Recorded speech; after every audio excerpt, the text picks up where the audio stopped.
Okay, quick story that has me literally shaking right now. So for context, I drive trucks and I stop at this Denny's to grab a coffee because I'm addicted to caffeine. I went in there to get my coffee to go and then I walked to the bathroom, but as I'm walking to the bathroom, it's this old guy sitting to the left with about 12 people that's celebrating his 89th birthday. I got a call from my dispatcher and he was like, yo, you can chill, no rush, they're not ready for the freight, so you can relax a little bit. Sat down, ordered some food, so now I'm sitting like across from the guy that's celebrating his birthday. Time goes by, I'm down there at the end of my meal and everybody that basically came to celebrate with him had left, so now it's just him and his wife. So as I get up to go wash my hands, I see him and I give him a smile. I'm like, happy birthday, young man, 89. That's a lot of memory to have.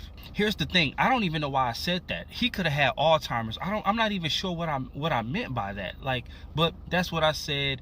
And he said, well, thank you, young man. And he smiled and he kind of just stared at me and I just walked back there and washed my fucking hands. So I come back and his wife is gone. She's talking to some other lady that goes to the same church they do. And he sees me, he says, come here, come here, come here.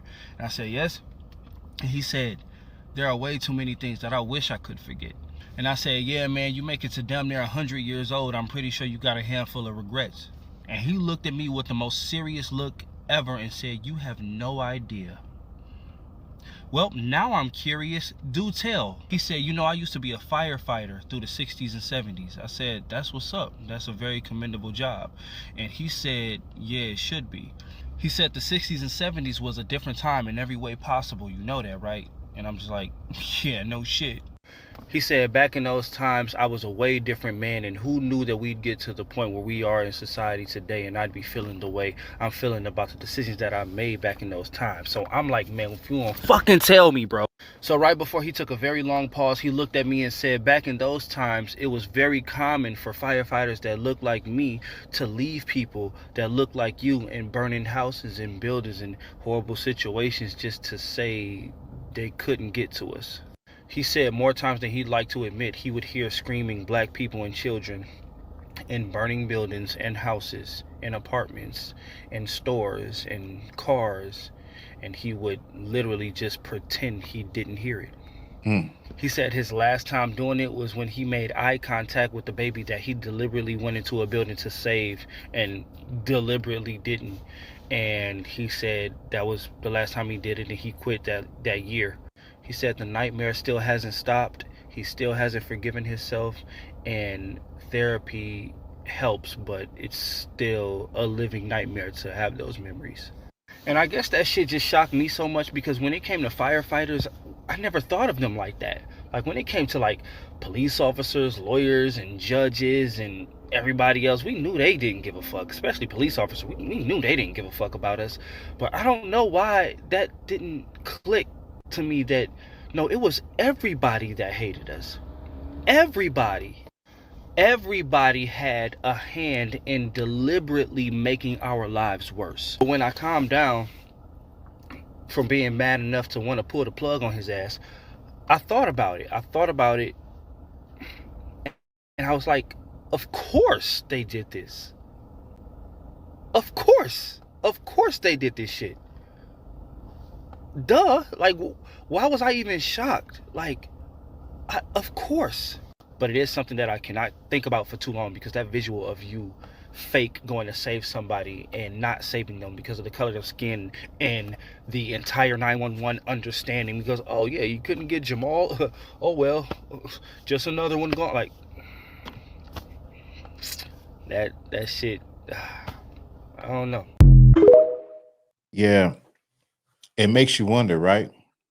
It makes you really wonder how many times in different professions, in the hospital, EMTs, firefighters, like he said on there, he said, we never was surprised about police officers. We always knew that, you know, which is most black people, they know that.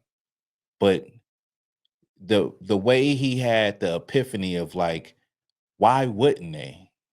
I always looked at them as, you know, the good people.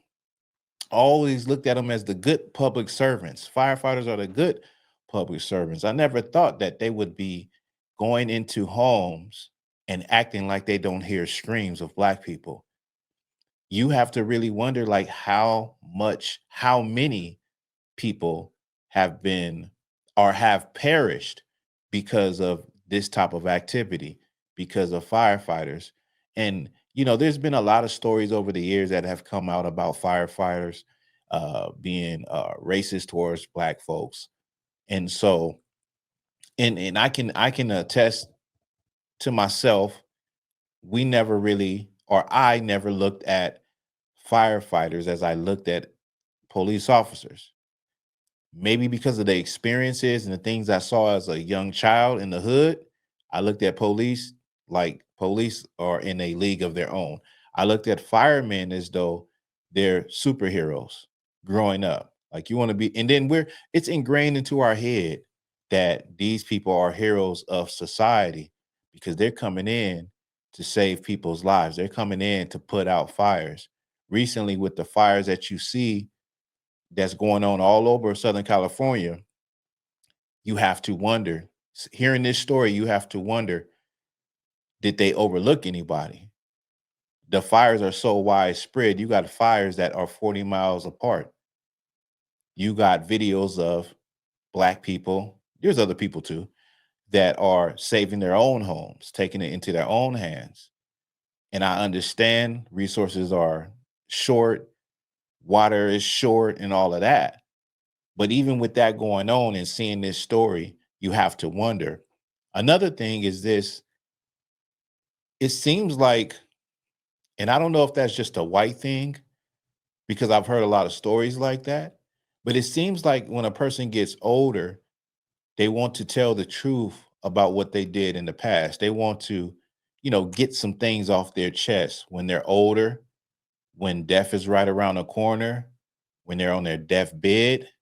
They want to tell the truth, similar to like the Emmett Till situation. They want to now tell the truth when they don't live, they don't lived out their life. They didn't, had a family, raised their children, had the perfect life. And now their conscience is eating them up.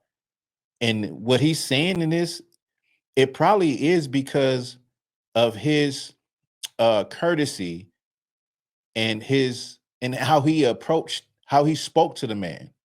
He said after he said something to him, after he greeted him, he said the elderly white man looked at him and stared at him for a minute, you know, and looked in like, I did your people so bad, and wanted to get something off of his chest.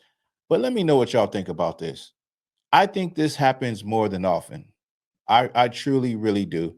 And it's a sad deal because Black people just want to be looked at as normal, want to be treated as normal, have the same hopes and dreams as everybody else. You get into a situation where you're in an emergency and you don't know that the people that are coming to help you, you don't know if they're like this. You don't know if this EMT or this nurse or this firefighter is like this. You don't know. It's really just up in the air. It's just really just you and God. It's you and the Most High.